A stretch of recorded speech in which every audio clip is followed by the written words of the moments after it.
start by saying the Pledge of Allegiance and honoring the Texas flag. So if you follow with me. I pledge allegiance to the flag of the United States of America and to the republic for which it stands, one nation, under God, indivisible, with liberty and justice for all. And to the state flag, honor the Texas flag. I pledge allegiance to thee, Texas, one state, under God, one and indivisible. Thank you. Let's do a roll call to see, just for the record, to show that we do have a quorum for this meeting. Cynthia Ramirez? Present. Yes. Ed Mena? Israel Irvali? Present. Thank you. It's good to see you. Likewise. Jackie York? Jackie called in ill and she won't be here today. Joshua Acevedo? Present. Sergio Coronado? Present. Shane Haggerty? Here. Tanny Berg and Walter Miller? Here. All right, so let the record note that we do indeed have a quorum. We have a few individuals, dedicated and wonderful individuals who've given a lot of time to this Central Appraisal District. And we have a record of recognizing them and offering them our thanks for their service, for their dedication, and for their professionalism. So would you join with me to first recognize Maria Anchondo. Maria has been with the Central Appraisal District for 25 years. Can I get everybody to get a picture with, Come over here, we we'll call take her a Marty. picture. Marty started out in data entry as a data entry clerk. She's now the assistant manager for the Appraisal Review Board department. And I'm going to spill the beans. She is going to be interim manager because Mr. Delgado is going to be retiring at the end of this month. So we're very excited. We're very, very excited that, see, you can start here as a clerk and end up being in charge. So, Marty, thank you for your service. 25 years. Wow.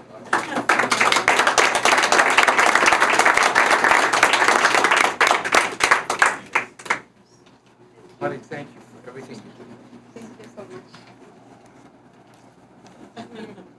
Well, this is a guy who I'm not sure that, I think the years passed a lot quicker than he looks. So if I could get Rick Medina to come up here. Rick has spent a lot of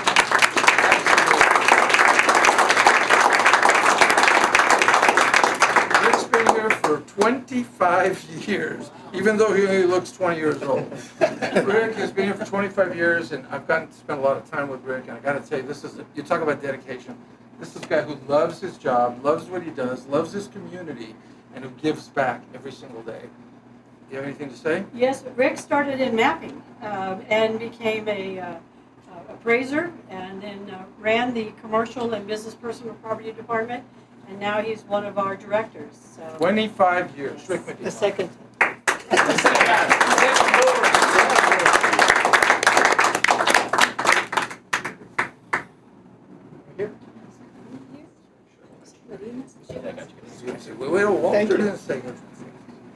Thank you, Rick.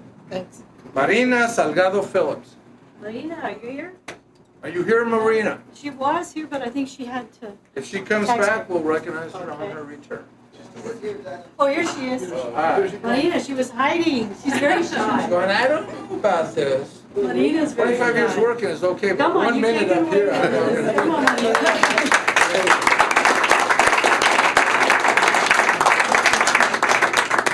Go ahead, you have something? Marina has been with us, like you said, for 25 years. Started out as a clerk also. She's now one of our lead appraisers in residential and helps run the appraisals with the Appraisal Review Board. Is one of our main appraisers to defend value. So she's one of our leads in residential and is just amazing with the public. So Marina, thank you. Let us thank Marina for 25 years.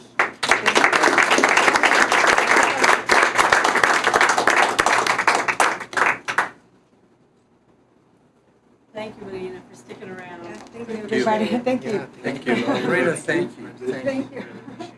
Thank you for what you do every day. Thank you. Well, I guess if you stick around long enough, you get recognized.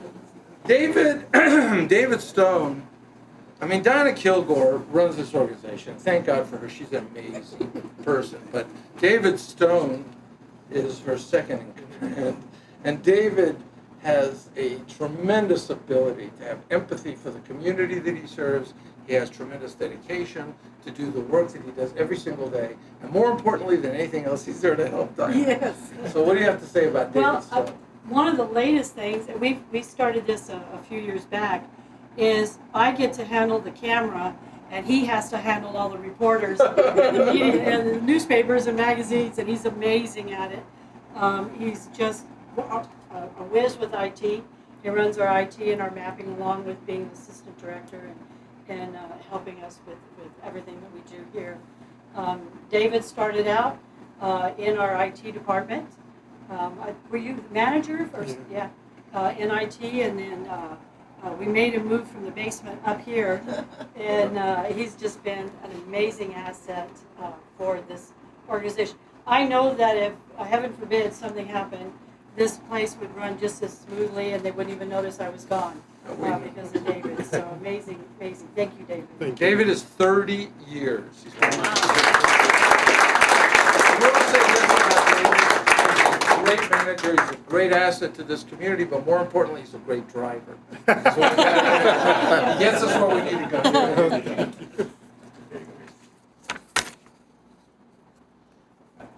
Thank you all very much. And I would like to thank the board members for allowing us to recognize.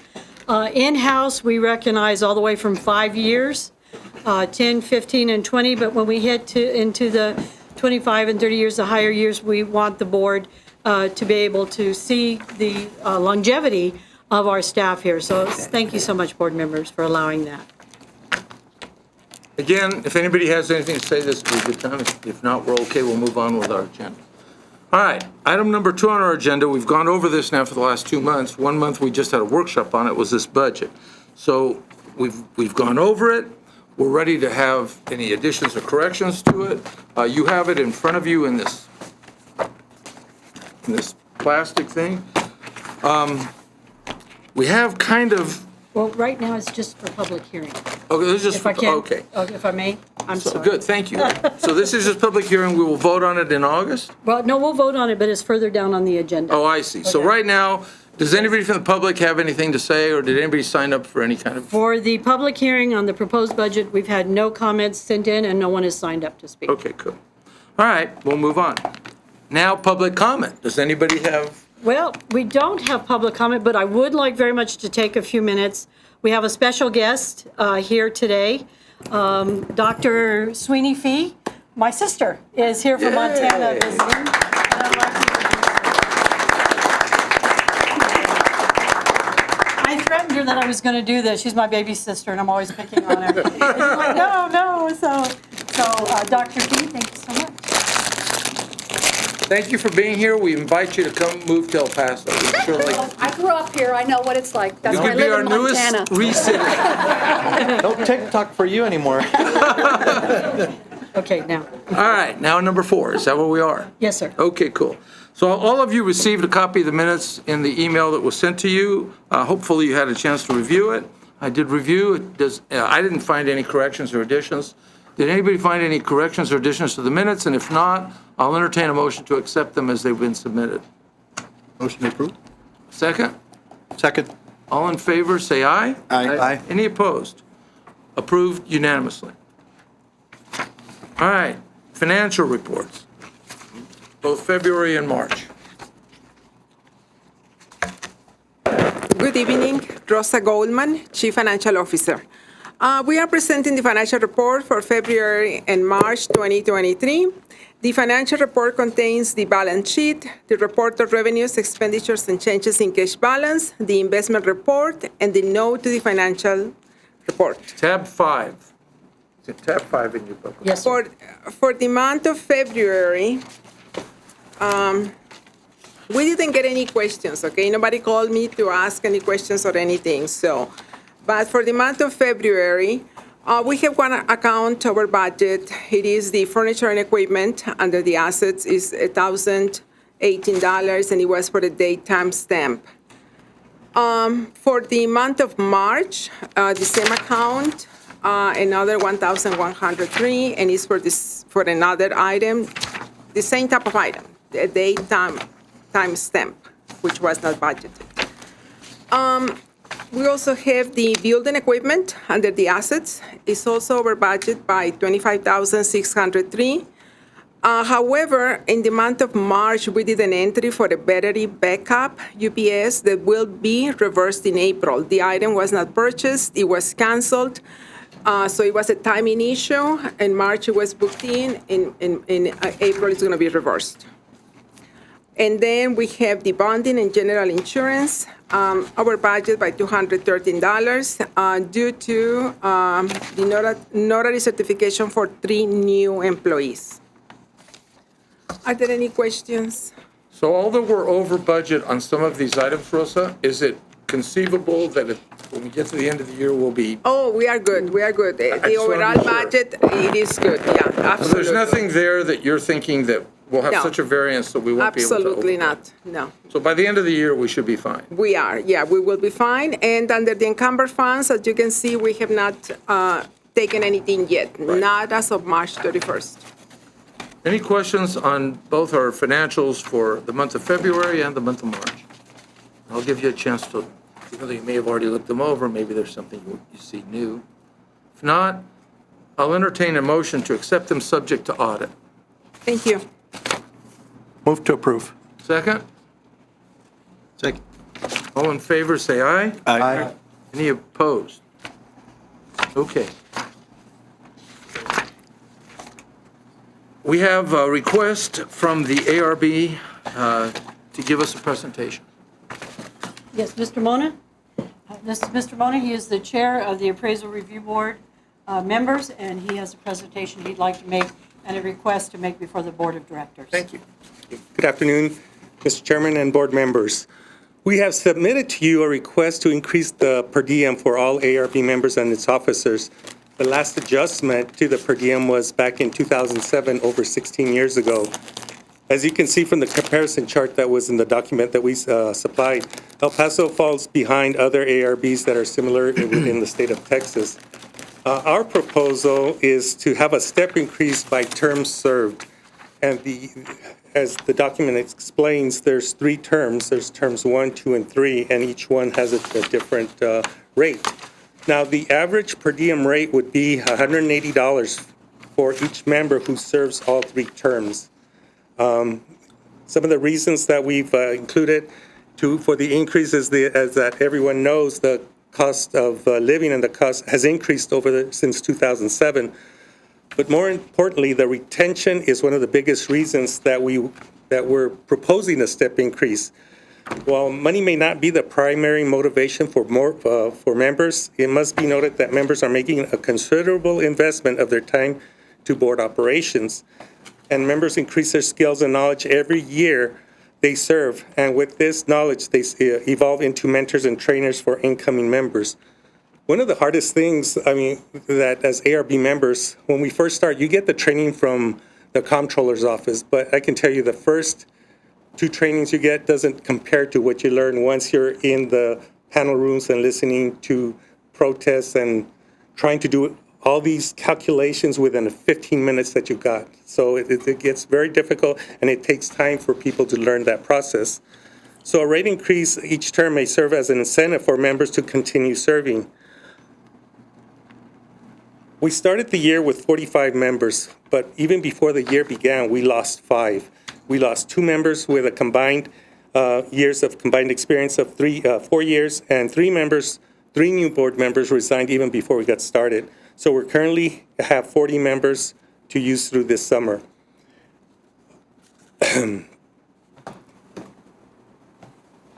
Members in their second and third terms are usually assigned as panel chairs, which carries a greater responsibility in the hearing process.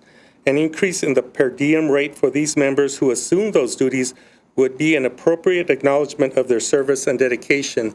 So even this year, we're using some members that it's in their first term, and they've stepped up, and they're going to be some of our chairs, especially when we're having Spanish chairs or panels. So these folks, they do both English and Spanish panels, and so they're very important to this whole process. And we all want to thank you for your consideration. And does anybody have any questions? First and foremost, we want to thank you for not just your service, Mr. Bona, but for the service of all the ARB members. We appreciate what they do. The whole community appreciates what they do. Yes, sir. And it is a difficult, selfless task, but it's a chance to give back to the community. I was just talking to Jerry about that it's a good opportunity to give back to the community. Yes, sir. For what the community's done for all of you. But we appreciate what you do. Thank Does you. anybody have any questions? I do. Yes. Yes, sir. And forgive me for picking at this a little bit, but as I understand it, term one is term of service, right? Right, it's the first 2 years. And that so you there's a serve. staggered rate there. Right. Maybe I have a little more, I don't object to an increase or anything like that. That's fine. I understand prices are going up. But I do have to ask about it, maybe it goes to legal more than anything, is it has always been under my understanding that per diem is for expenses. Right. It is to compensate for expenses. My question being, how can you justify the difference in expenses between terms? Well- I can understand where a chairman might have more expenses, he does more there. I'm not complaining about the increase. How do you do this on your taxes? Wouldn't this be considered because per diem is usually not considered income, but with this kind of rating, you're giving one person more than another, it's almost like income. Right now, they're receiving 1099s. You receive a 1099. Yes, sir. And as you can see, other ARBs across the state are doing, some of them Good. pay the same amount, but I think some of the reasons that some of the other ones are having a higher rate, but it's the same for the whole 6 terms or the 3 terms, is because some of them have a hard time recruiting members. We don't have that problem here. Our issue is we want retention, and that's the reason for the 3 levels Okay. for having a step in It's levels. also about how many protests they have. And in El Paso, we're lucky that we don't have as many protests as they do in other counties. You haven't done the math yet to tell us how much more that will cost the district? Or I have- don't know those figures, I think. So what I'd like to do, with your permission, I'd like to table this, to send it to a committee to evaluate it and come back to us, because I think that if we look at it and see what the impact is to the district, I think, I'm not concerned about. I'm not I think not it's addressing justified in necessarily your everything else. comments. I'm just concerned about we're using a term that's generally Right, I hear recognized as you. expenses for compensation. And that may be one of the considerations. So what I'd like to do is maybe set up a select committee of only 3 members of the Central Appraisal District Board that maybe can go over this between now and the next meeting, and then come back to us with a recommendation. Because I think that we need to really evaluate this in terms of our budget and how this thing's going to affect our budget. So with your permission, I'd like for you to be on the committee, I'd like for Walter to be on the committee, and I'd like for Sergio to be on the committee, and have a chance maybe in the next, we're probably not going to have a meeting till August, so it gives you plenty of time. We have lists of what other districts pay, and I think you can look that over, and if you have any questions, certainly our staff here is ready to help you, but at the end of the day, you'll make a recommendation back to us in August, and then we can go from My there. question is, were you anticipating this to begin immediately, or is this the No, next for the budget? 2024 Budget. fiscal year. For the next All right, budget. So you're, so that's good. I knew that answer. I wanted to make sure. If it was an immediate thing, I would. So is that all right with you, Sergio? Sure. And is it okay with you, Cynthia? Yes, sir. And Walter, would you mind doing that? That's what I get for opening my mouth. It's better because when you're not here, I would have appointed you anyway, so it didn't really matter.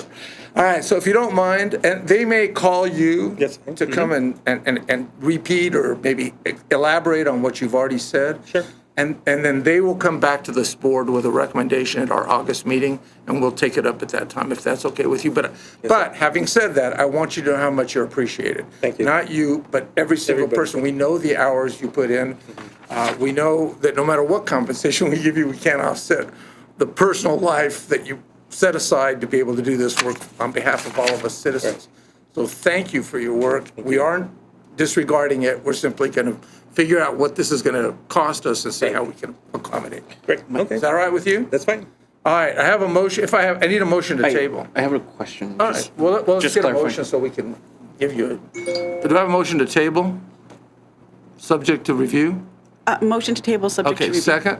Second. Okay, now, No, I just, for Dinah, is this okay in terms of moving it to August? I know we're going to approve the Yes, sir. budget and then. That's fine. Just from last month. it's not we- for this budget, it's for the next year's budget. And we already have funds in the budget that would be able, well, unless you went crazy, but yeah, we do have funds. And this is something that is a board, it's one of the only things that the board of directors can do with the appraisal review board.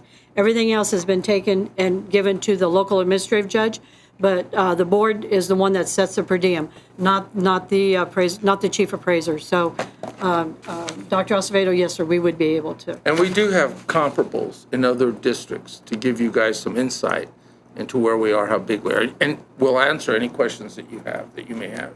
But we want to. Mr. Chairman, I have a question, though. Of course. So if it does take into effect, would it be for the 2024 year? Yes. Or January 1 of 2020. January 1st, Well, they'll 2024? recommend, yes, that, I'm hopeful that's what they'll recommend. If it they say goes, yeah, right. 25, it'll be 20, but it's their recommendation. Okay, great. All right, any other questions? I want to just reiterate, for board members who may not be 100%, we're not to discuss any business with the ARB at all.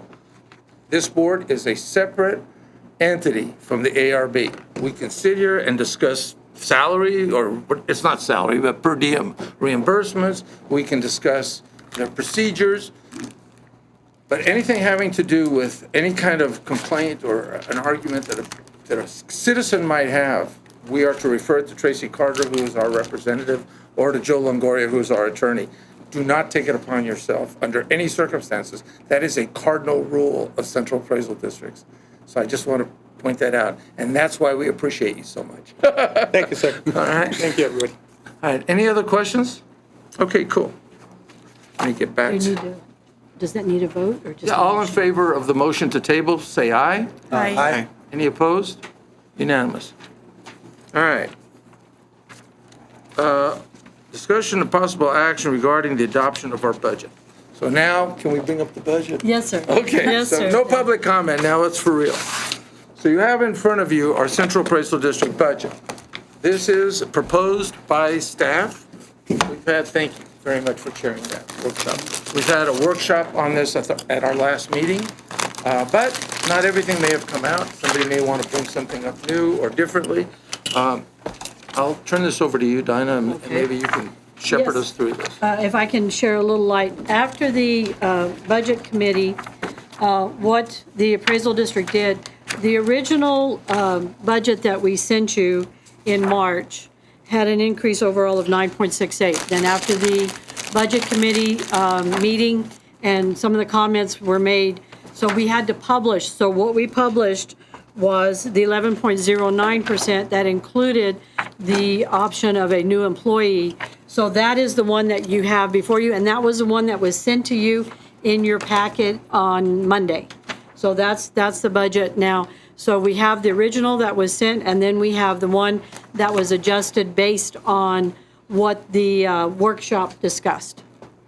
So you guys. Does anybody have any questions? So I have a question as it relates to the adjustment. As I understand it, the additional employee was specifically to be an employee that was going to help us with social awareness, things like Facebook. Is that what we were talking about? Yes, sir. And that's an additional employee, which added an extra 2% to our budget. Correct. This is taxpayer money. And before we put this in a budget, which is, this is unusual because we haven't had this in the past, I think the entities have a right to give us direction, to let us know that this is the direction that they want us to go. I don't have a problem with the suggestion. I have a problem with automatically adding it to our budget and then having to go back to the entities to try to get the money for that. So I'd like to talk for a second about not necessarily what we're doing, but the way we do it. So when we have a budget adjustment that is going to add a line item that heretofore has never been on our budget before, and where the entities have had a chance to look it over, approve it, and where we understand that the money is coming from taxpayers to pay for this, I think we have an obligation to have the entities either in a motion or in some sort of a proposal that they approve it to us to say that they're in accord and they don't have a problem with us adding this additional position, realizing the position is going to cost in excess of $50,000. And in other words, your number's well over $50,000. Yes, sir. So that's my only concern. We haven't done, in the years I've been on this appraisal district, we haven't had to do this before. So this is something new, but I don't like the idea of us doing it without the entities having had a chance to direct us that this is the direction they want us to go. Mr. Byrd? Comments? If I might, I think you're going down a very slippery slope. Tell me. Okay, you're asking for an individual entity to have pretty much approval on line items in the budget. They don't have that now. Well, one item only, something new that we're adding to the budget. You think They that, don't have that now. I mean, there's got to be a certain percentage of dissension in the groups before, on our group, you mean?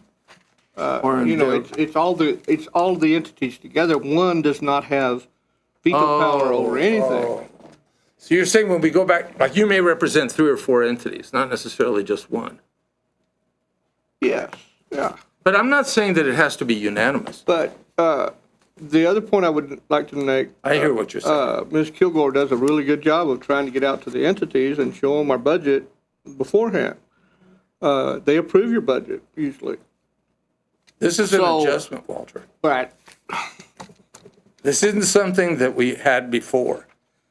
I still say that in order to keep the autonomy of this and the ability for this entity to chart their own course, We might want to just do it you know, internally. you're going to hear about those, you're going to hear those comments in your discussions, but I think it's a slippery slope to give them any sort of veto power on.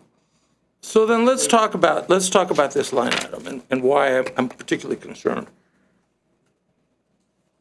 I called a couple of appraisal districts when I saw that this item was on to see whether or not they had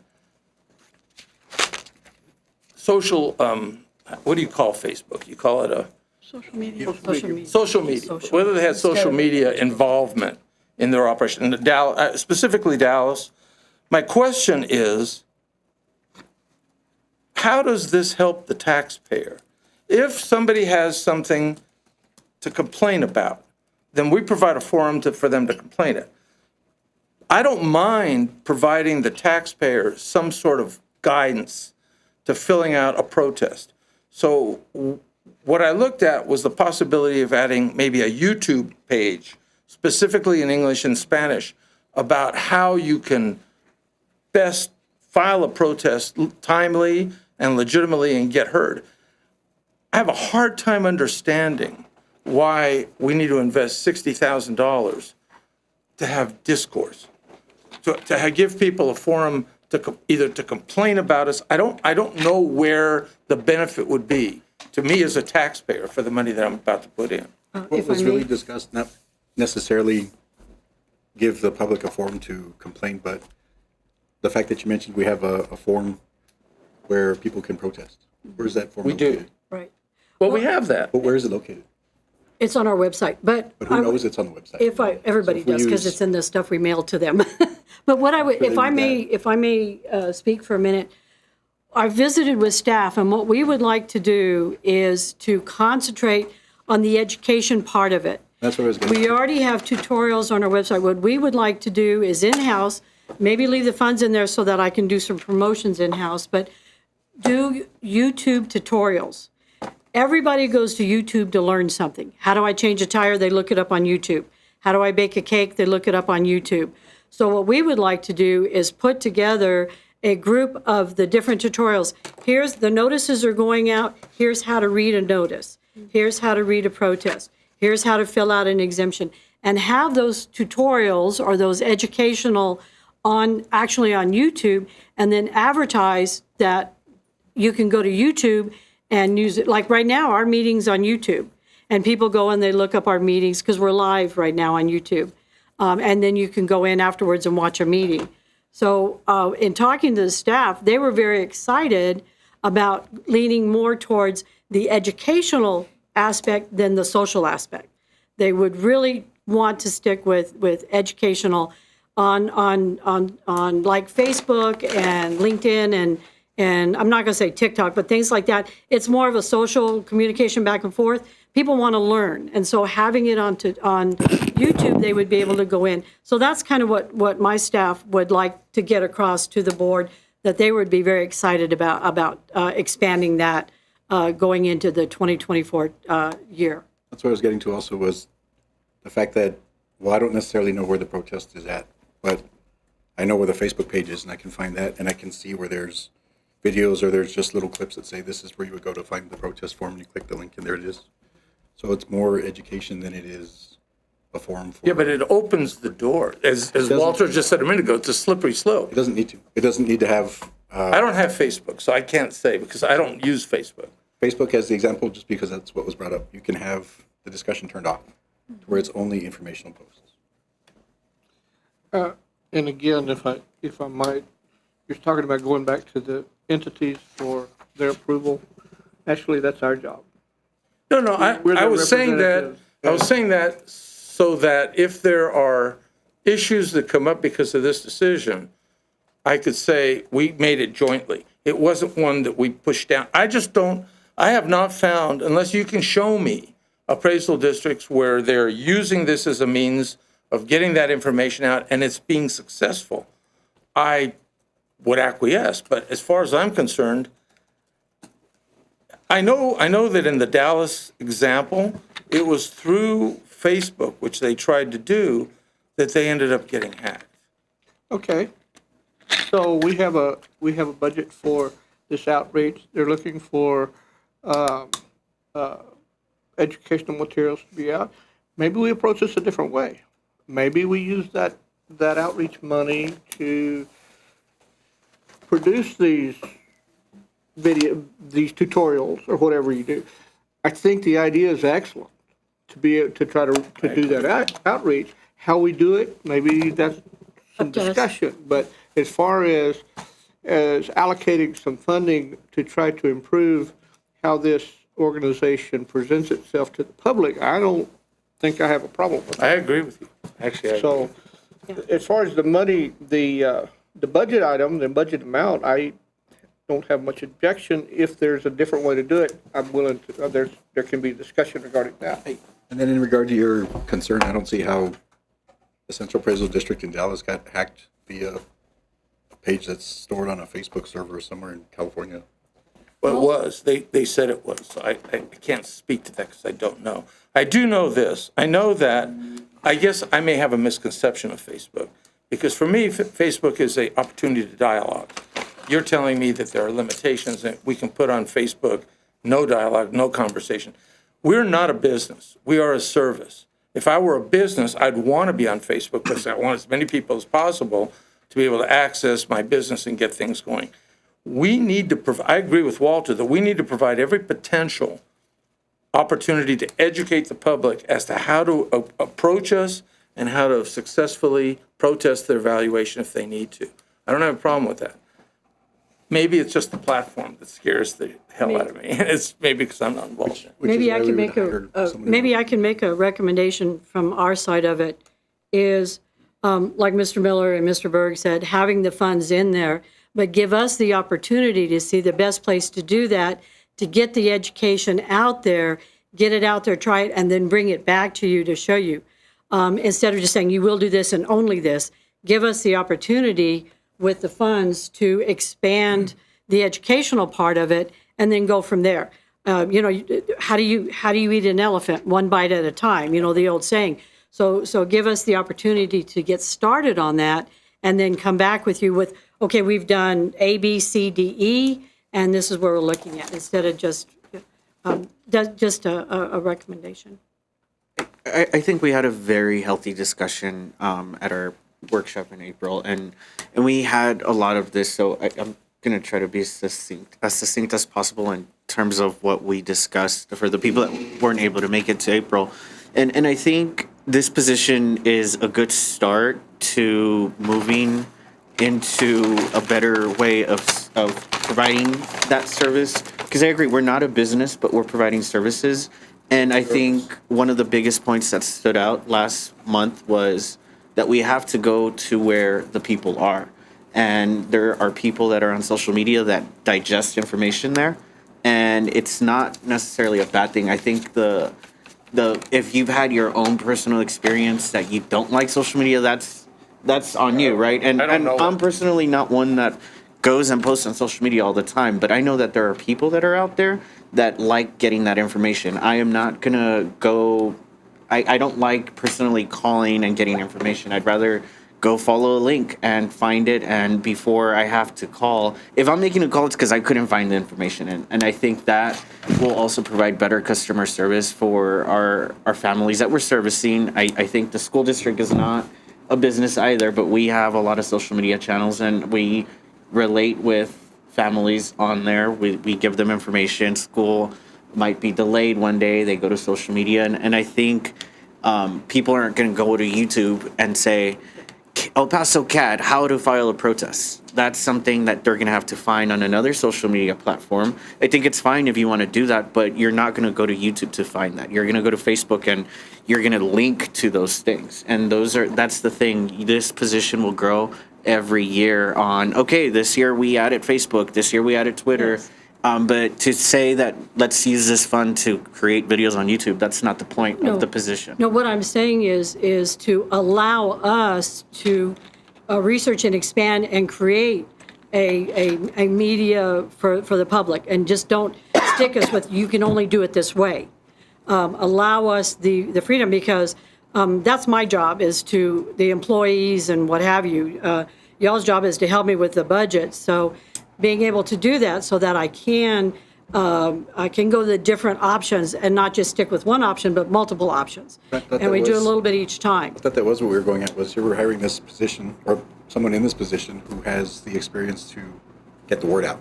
Yeah. And however they decide under your guidance, Well, I do have. the word out, I- that's what that position Right. was designed to do. And not your HR to person, direct I don't only know. Facebook, only. Yes. I don't know if she's here today, but I think Carlos she. is, Mr.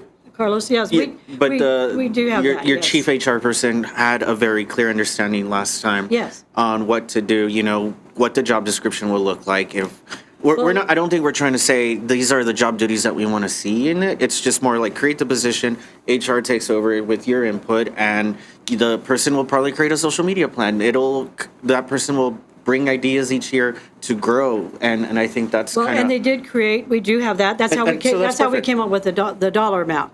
Because you have a salary, then you have the equipment, and it's not just the salary, it's the benefits that you have to add on to it. So by the time you have the salary and you add on the benefits, and you add the equipment that they need, because it'll have to be a totally separate site. We don't want it connected where there would be any issues with ours. And now that I mentioned that, FYI, on the desk for the governor to sign is created. We will have to create a totally separate internet website database for the Appraisal Review Board to be able, we have to put down all of the hearings that they have. Not the whole hearing, but the date the hearing, the property ID, the location, what the notice value was, what their value was, what the ARB value was, and who the panels are. So we're going to end up with multiple sites that we're going to have to maintain. So yes, we do need the resources to be able to do that, but please give me the opportunity to create that and bring that to you. So let me review. So what we're adding to the budget is a position, right? A social action position, a position of somebody who will do a social outreach, social media outreach, without any direct, we're not saying to them they have to go toward a specific platform. They can. That's their choice. But we're just creating a position. Is that right? And what is the total amount of that position? It came to right under 100,000 with everything added in. Okay, you don't want this. So that's $100,000 That's- for adding to our budget for this social action position, which is something new.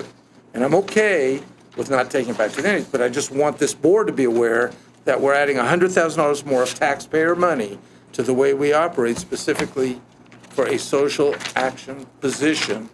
And then obviously that person will coordinate with our staff to look for the best possible modality so that that $100,000 will be well spent and well invested. Are we okay with that, Sergio? Yeah, I think I'm in agreement with this because I think the more that we can make something user-friendly, it takes less time away from staff to have to deal with calls into the organization and take up their time. So I think in terms of making it an efficient way and an educational and being more user-friendly with the public, I think we ought at least give it an attempt. As long as it has the breadth of being able to be defined Yeah. in coordination with our staff, I'm better with it Right. than tightening them down to one. Well, particular- obviously, and I agree with you, we do need to take some of those precautions to make sure that the site is not lend itself to be, or however happened at we're Dallas. going to reach out to the public, how that's going to be, to make sure that we have the safeguards in place. Dallas doesn't do the same, but for that reason. They linked it basically to their, and eventually they were held ransom and had to pay. And I think hundreds of thousands. what happened with Dallas, this came up last month. Correct me if I'm wrong, but I think they just had one server for everything. And we have different Correct. servers for do different now. things. We do And- now, thanks And it was to- probably like a phishing thing that happened on Facebook. Somebody clicked a link or something, but we also said that we're not going to be sharing sensitive information on Facebook. Correct. That's not something that we would want to do in any organization, right? And so I think that was. When we a- give the flexibility to staff, I feel better about it. No, yeah, and I don't think that was ever the intent to say, put this in the job description. I'd never called you to say, let me look at the job description. I want this, and this, and like, I think it was feedback from the board, and you're the chief that comes in and makes it happen. That's why we did publish based on Right. that feedback. And to Mr. Haggerty's comment is that yes, we would have things separated so that it would be its own site. It wouldn't be connected to anything that could get into our PACS, which is our computer automated mass appraisal system, or into finances, or into HR. It would be something that would be separate. But we would want to take time to go out there and really put it out there. This is what we're doing. Get feedback from the community, and put some things out there.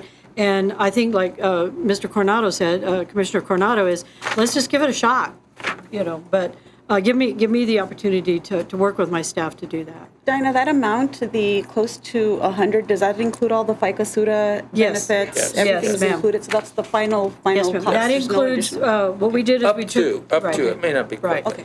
Yeah, we took kind of an average and then added all that in, and then we looked at what kind of, what would cost be for a website, for its own site and a computer that's separate and everything. So it's just right under 100,000. Yes, ma'am. And it's on page 99. It's 54 plus 25. Thank you. Just in case you wanted to look at it, it's like almost in the middle.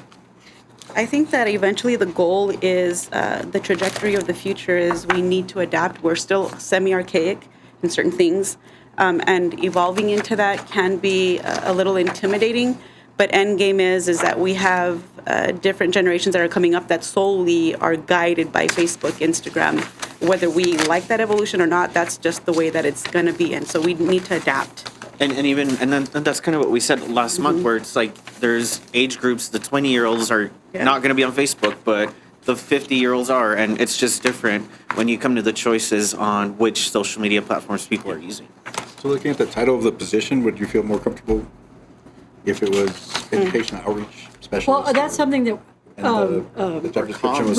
we'll do that. Yeah, that'll be that'll be up to I us think and that's- HR to come up with something that would be more of an educational coordinator. So, yes, sir, Mr. Haggerty, we'll work on that. Basically, same specs, but that'll be something. But we needed to have an amount to be able to put into the board to publish it. So that's what we researched to do that. But having that in there, like Mr. Miller, like you said, having the resources in there, now we can take that and we can run with it and put something together. Again, it'll be for the 2023, 2024 year, so that goes into effect October 1. So we'll start working on that, and then we'll be able to bring updates to the board. I agree. The social media specialist can be a little deceiving, I think. Yeah. Only because. I think that limits it already. I like- Education, yeah. And comms is encompassing of everything. I think you have the education, you have the social media. So again, that's just the Outreach. Yeah, I just keep thinking about an organization with such a big budget, a lot of employees, and then you don't have a comms director or something like that. So I think whatever you want, I think And as that's the a- general idea. Education outreach, maybe they could even go out to the community and hold. So that. that amount is included in this budget. So I direct your attention to page 21, because basically I just want you to approve where we are going to be versus where we are now, where we've been in the past. So you can see on page 21 where our budget was in 2021, 22, 21, 22, and 22, 23, and what it's proposed to be for 23, 24. So it's basically an additional $2,200,000. The reason I say that is because if your entities have questions and you happen to be serving on their boards, these are the questions you're going to have to answer. And if you have a question, now is the time. But I think that's fair. As Dinah said, I think it's about an 11% increase from the previous year. Cost of living by itself went up this year about 5%. So we've added extra positions, we've added extra line items on our budget. Does anybody have any additional questions on this budget? If not, I will ask for a motion to approve the budget as it's been prepared. So moved. Is there a second? Second. Is there any discussion? All in favor say aye. Aye. Any opposed? Thank you all very much. May I ask who made the motion and who The seconded? motion was made by Sergio Yeah. and seconded by Walter Miller. You know, Thank you. one other thing that I think this would add some value is, you know, we do have outreach with respect to telling the people in the community, our taxpayers, of the deadlines and stuff like that. I mean, this is also something that we can put on the notice. And, you know, what does it cost us to send out these notices for these deadlines and stuff? We can take advantage of that by putting it also on this medium. We direct them to our website, but you're right. Other Yeah. people may not want to go to our website. They may want to find a different venue. Well, and everything that's in a notice packet, all of this information is in there. People don't read. Right. So I don't know how much more they are on Facebook, how much more they're on YouTube, but the more opportunities we can give people to not read the information, probably the better. So, because I hopefully look, it's some will. everywhere, it's everywhere. If you didn't read it, then it's on you. So, okay, thank you, board members. All right, if you look at our next line item is item number 8. Historically speaking, we have not met in the summer. ARB's up and running, things are happening. This board has not met. And I remember Walter telling me this. I argued with him early on, and he told me, no, we don't meet in the summer. So at the end of the day, we need a motion to not have our meetings in June and July. Our next meeting will be in August. I agreed with you. With the caveat that we will meet if we need to. If there's, absolutely. Sure. Absolutely. If we have a need for a meeting, any one of us can call and institute a meeting. But this is our general meetings that we have every month. We're going to suspend them for June and July. Won't meet. Our next meeting will be in August. And if I can let y'all know, the chairman and the chief appraiser, if something comes up, they have the right in your bylaws to call a special And meeting. of course we will. So, yeah, but this room here, we have so many protests. This room gets divided into 3 panels so that we can hear these protests. Remember, you guys are responsible for entities, and we do have to certify a roll by the 20th of July. Well, by the 25th, but by the 20th, they have to be 95% done. So breaking this down really helps us meet that deadline for June and July, so we can certify timely. Thank you. Got it. All right, I'll entertain a motion. Thank you. I knew you would. Is there a second? Second. All right, all in favor say aye. Aye. All opposed? All right, unanimously accepted. There's one thing I need to do that we didn't do that I want to go ahead.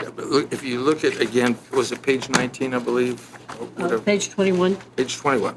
So if we go back to page 21 of our budget, I need to read that actual number into our records so that whoever wants to go back and actually verify that we've passed that number.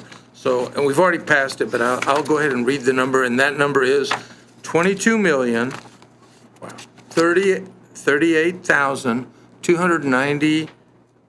$38,298.15.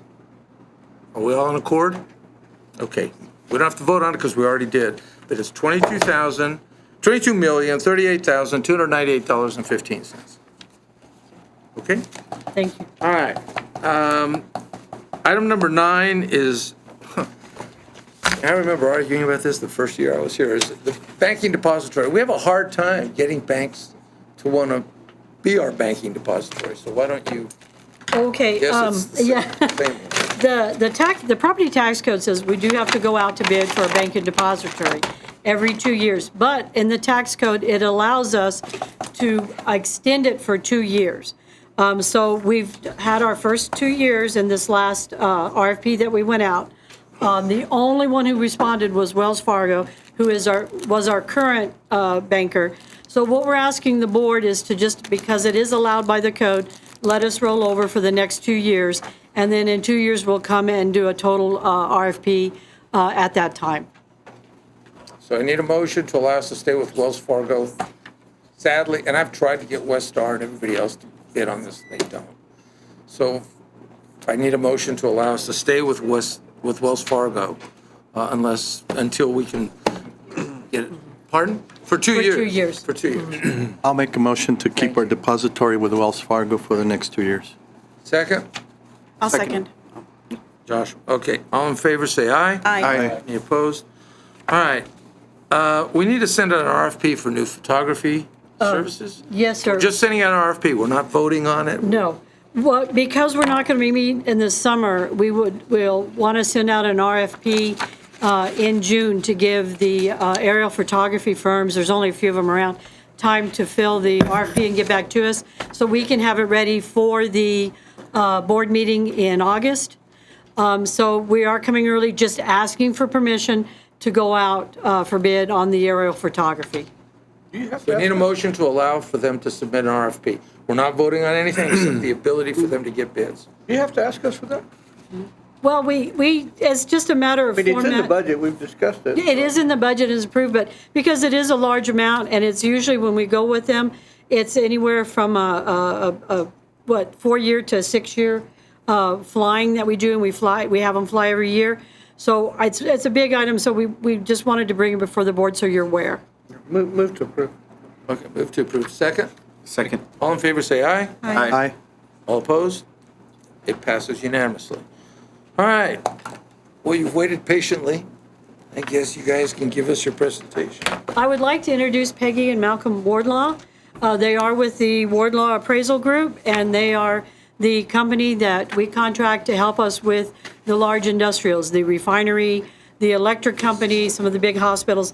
And they would like to give you a presentation of what they have done going into this protest and notice season. We have them come in around this time of the year, and then we have them come in again in the fall and let you know how it played out. So, Mr. and Mrs. Wardlaw, if you'd like to. All right, thank you very much for the opportunity. I'm going to let Malcolm pass my business card out. And please feel free to call us at any time if you have a question or one of your taxpayers. You please pass it out to any taxpayer who asks you about the properties we appraise. So.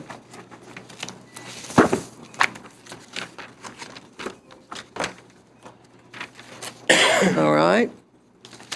Aha, other one. So we appraise the major utility and industrial properties for El Paso County. This includes, of course, the refinery, the electric company, the hospitals, Amazon. You have a remarkable number of large industrial facilities here in El Paso that we appraise. Just to show you a year-to-year comparison, we had a notice value in 2021 of roughly $3.876 billion, with a certified value of 3.7, and then in 22, that value went up to 4.4 billion at notices, with a $4.25 billion value after certification. And then for this year, of course, we've not certified, but all of the notice values have been completed, and we have a notice value of $5.325 billion. And your gut feeling is we will? My gut feeling is it's going to be a good increase. Can I ask a question on that? Yeah, sure. Okay, that increase, is that based on, how much of that is appreciation and how much of that is growth? A lot of it's growth, some of it's increased income, especially on pipelines. We're seeing increased values on pipelines. We run, a lot of these are done on income approaches to value. So when we see a greater operating profit, we see a greater, a larger value.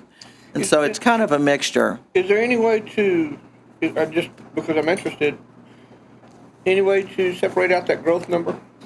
It really isn't, because also sometimes, like, we'll begin appraising a property. It'll be passed to us. I would say most of it's growth.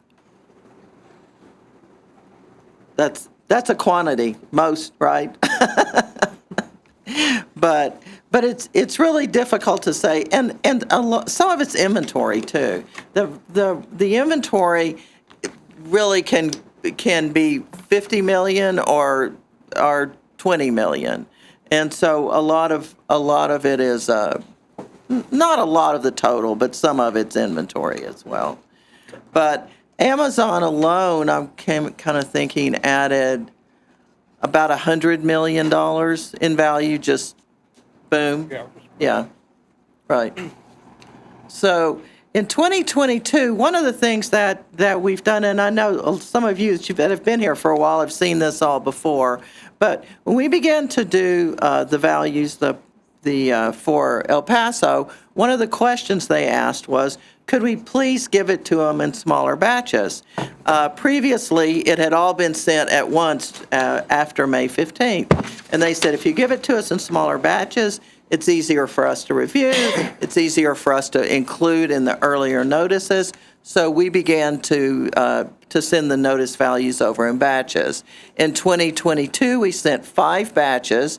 The deadlines are set by the appraisal district each year, and they told us that they wanted to have the first notice values by May 6th. Well, you can see by May 6th in 2022, we had sent about 42% of the total number of notices. In 2023, we sent 3 batches this year.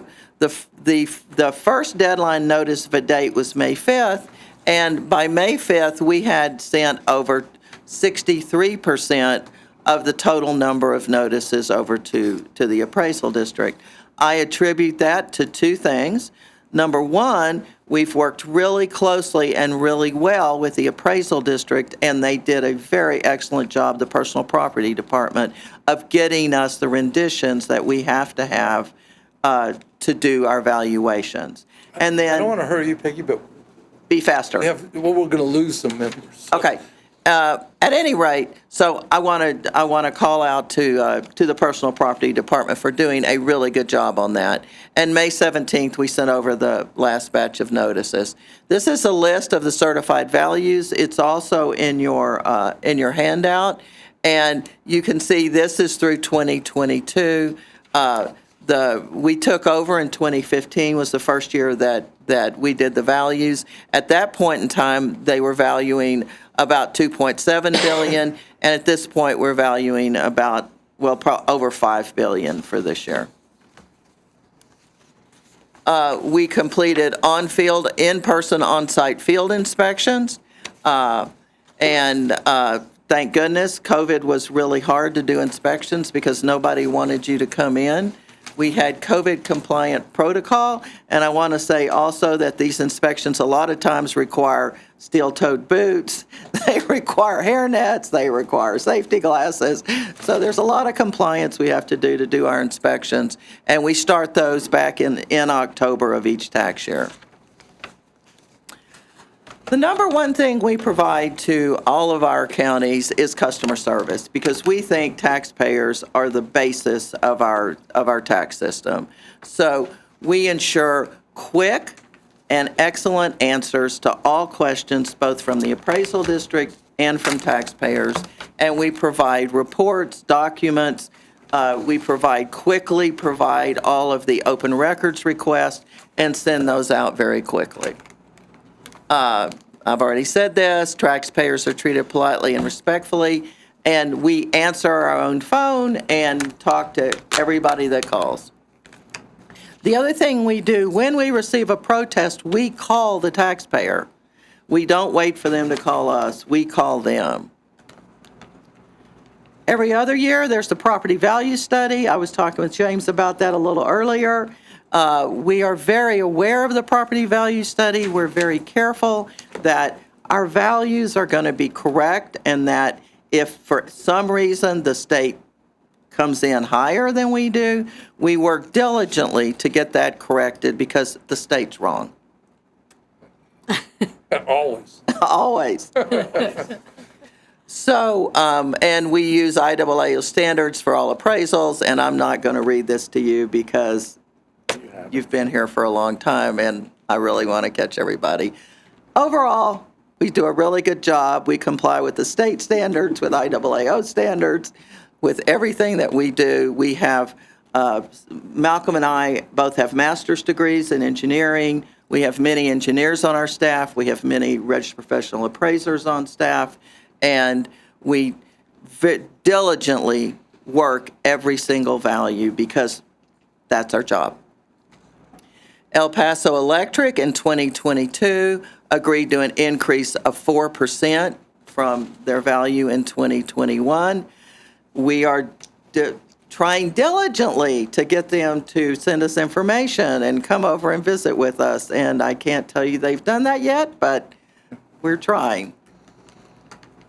Western Refining in 2022 agreed to a value of about $500 million, and we were able to secure a settlement before the ARB proceedings, and there has been no litigation with Western for many years since we started working this.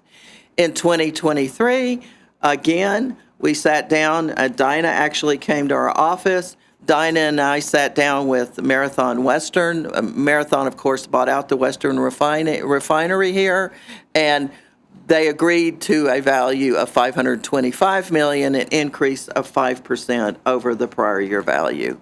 And because we were able to make an agreement, your entities know what their value is going to be. There's no lawsuit, there's no cost of a lawsuit, and there's no chance of a refund, which has happened multiple times a while ago. Any questions? Anybody have any questions? Thank you very much. I appreciate you allowing me to come, and please feel free. I think everybody has a business card. If any of your clients, if any of your taxpayers or any of you have any questions, please feel free to call me at any time. Thank you. Thank you, Peggy, very much. And Malcolm, thank you for being here. We see Peggy more often than we see you. It's good to see you walking well. Taxpayer liaison. It's all yours, Tracy. Hurry up, I gotta go to Taos. No. Good evening, Board of Directors. Tracy Carter, Taxpayer Liaison Officer. In front of you, I did put a blue folder. If you all can please open it. I brought some information on your left-hand side that maybe will guide you a little bit. It's the 25 do's and don'ts of the Board of Directors for the Appraisal District. And on the right-hand side, I'd like to bring to your attention the Appraisal Review Survey results for tax year 2022. We got the results in last month. So the State Comptroller developed a survey for giving the public an opportunity to offer comments and suggestions pertaining to the fairness and efficiency to the Appraisal Review Board. For 2022, we received 519 surveys. It was a difference from last year, so we were down. Last year was 887. The State Comptroller has mentioned that they have seen a good decline on surveys throughout the whole state because now the property owners are able to do the protest online, they're able to do telephone hearings, and they're able to do Zoom hearings.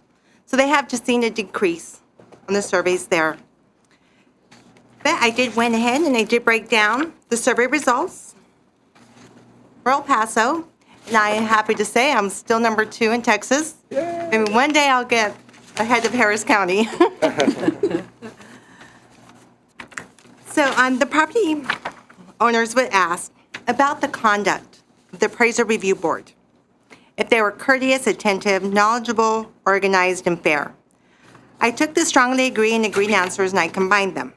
So for 2022, for 2022, courteous, it came out that they were 93%. In 2021, it was 94.69%, a negative decrease of 1.69%. Was the ARB members, were they attentive? 93% agreed. In 2021, 92.39%. So it was a positive increase of 0.67%. They are asked, were they knowledgeable? 86% said yes. In 2021, 85.04%. So it was a positive increase of 90.96%. Were they organized? 93% said yes. In 2021, 92.23%. So it was a positive increase of 0.77%. Now, was the ARB fair? That is at 72%. For 2021, they were at 72.07%, a negative difference of 0.7%.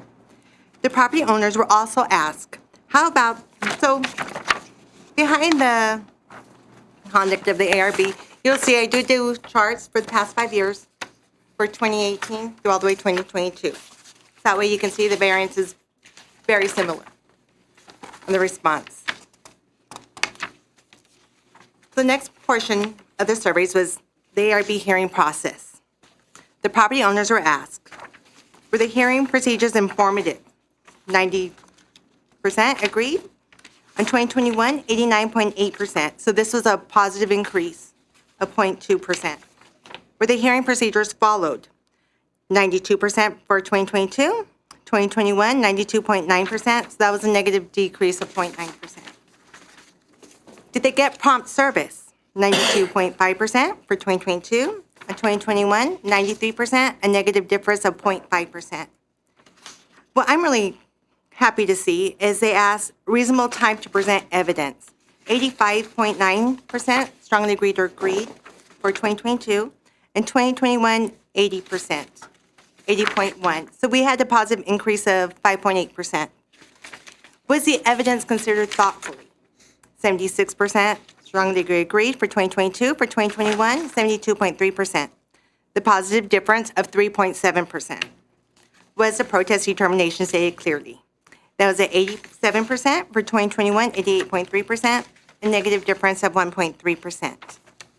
And also, again, you'll have a chart showing you the difference from 2018 to 2022. So based on the 2022 overall survey, the overall impression of the Appraisal Review Board, the majority were excellent and good. That was at 82%. The same as last year. We were at an 82%, so there was no change. The property owners were asked, did the ARB lower your value? Because majority of the people that do file the protest are people that are happy because they got their value lowered. So the majority of that was 72.5%. The suggestions for the Appraisal Review Board was that they felt the property owners felt that it was useful to them on deciding whether to protest if they got to see the sales data information. That was more useful than comparable property information. The 83% majority of the property owners agreed that communication with the appraisal district before the Appraisal Review Board is very helpful. 95% majority of the property owners would like appraisal district to give them an option how to receive evidence, as Central Appraisal District does. 67% majority of the property owners prefer to have enough time in the hearing to hear their case, to present their evidence. And as you can see on the survey results, we have been doing that. So the conclusion is that the property owners do feel that the Appraisal Review Board are courteous, attentive, knowledgeable, organized, and fair. They do feel that the ARB hearing procedures are informative. They follow the procedures, they're prompt, they have enough time to present their evidence, and the evidence is considered thoughtfully. So the majority of the property owners were pleased with the Appraisal Review Board. But of course, those are the property owners that got their value lowered. Of course. The ARB worked endlessly this summer 2022. They worked endlessly to meet the deadlines. They worked several Saturdays throughout the summer months. They skipped their summer vacations. So thank you so much. And do you all have any questions for me? Any questions of the survey, of Tracy, or process? Tracy is our liaison, and if we have anything to do with the Appraisal Review Board, please go through Tracy. That's what she's there for. I I did put my business card in your folder, so please, if you have any property owners that have any questions, please feel free to have them to call me. Thank you. All right. Dinah? Real quick, under the director's report, wanted to let you know the latest. Looks like we're going to be lower in the number of protests this year. As of today, the major deadline was May 15th because the majority of the residential notices went out the last week of March. We only have 25,000, a little over 25,000 protests in. The last couple of years, we've ended up with anywhere from 40 to 42,000. So we're still entering the ones that came in by hand, but we feel like we're going to be probably close to 10,000 less than what we were, which means we are communicating and people are understanding the process. That right there is something to show. So basically, that means it's about 5% of all of the properties is what's under protest, which is a good number. It's a very good number. We want to see that. We did want to let you know, we did have an issue, and David Stode and I are going to talk to you about it because you may get a phone call. Because of the large amount of online portal protests at the last minute, here in the office on Monday, which was the last day, we were getting 200 visitors per hour in this building to file last-minute protests. So you can imagine online portals and where it was backed up also. We had a glitch that property owners were able to file their protest, but when they downloaded their evidence, it didn't take it where they thought it should be. It went into another methodology. So what we have done, that happened Friday, Saturday, Sunday, Monday. So we went in and we pulled out those that we know filed but maybe did not get their evidence uploaded, and we are contacting them. David, I'll let you go in a little more detail. Basically, what happened is there's two ways that taxpayers can protest online. We have a legacy system that was developed by Harris that has a portal that the taxpayers log into with their PIN number, and they can file a protest and they can upload evidence through there. That's kind of cumbersome. So to make it easier on the taxpayers, we created an online form that you just go to the website, fill out the form, and send it to us, and you can upload evidence through the website as well. So there's basically two ways to do it. On Friday, the legacy system that we had quit communicating with our internal servers. So when taxpayers went in to file their protest, it accepted the fact that they were trying to file a protest, but it didn't update the protest in the appraisal system. So people were not allowed to update any evidence, upload any evidence, because the system won't let you upload evidence unless the protest exists in the appraisal system. So we contacted the vendor. We said, hey, what's the deal? They didn't get it fixed until Tuesday afternoon, which caused a lot of people to panic because they weren't able to upload their evidence. So the other way to do it, just by doing the online form and uploading the evidence to the website, no problems at all. So what we did was we identified how many accounts tried to file a protest through the legacy system over the weekend and Friday and Monday. There were only 1,000 instances where someone was trying to do that. So we're looking at all those accounts and seeing if evidence got uploaded for those accounts. And once we identify the ones that don't have evidence updated, we're going to email them, because we have everybody's email, and tell them, we do not show that you uploaded any evidence. Do you wish to upload evidence? And let them know that the site everything's functioning correctly now. Everything will be. They're not delinquent. Yeah. No, everything is timely. They're not gonna be penalized. Their protest is not going to be disregarded. Correct. We're going to give them extra time to upload their evidence, but In they case- just were not able to do it that way. And as soon as we found out about it, we tried to get it fixed, but we weren't able to get it fixed until Tuesday afternoon. And so There were only 1,000. yeah, there were Right. only 1,000 possible accounts. And because of the way we have it set up, we can go back and determine who they were and then be in communication with them And that's what we're doing right now, so that then they can go ahead and upload it. Everything's going to be timely, nothing's going to be considered late or anything like that. And it has happened in the past in different aspects, that somebody will say, well, I punched the wrong button and I wasn't able to, and we've accepted it. We're not going to say, well, no, because we understand, glitches happen and things do happen. So nobody's being penalized and everybody's being contacted. But we just want to let you know that in case you're contacted by anybody. So thank you, board members. And that's all I have. Any questions of Dinah or David or anybody? All right. I don't believe we have a reason to go into executive session unless you tell me we do. Do we? Does anybody think? So we can not necessarily do that. I want to put down that the 17th of August, if you'll put it on your phones, that will be our next meeting, 5 o'clock here like always. Cynthia, if you can just stay 1 second, I'll just give you all this information. You can use it. Is there any other discussion or action? If not, I'll entertain a motion to adjourn. So moved. Second. Nobody wants to adjourn, huh? We'll stay here till tomorrow. Second. Okay, all in favor, say aye. Aye. Any opposed? Thank you all very much for being timely and attentive. We really appreciate it.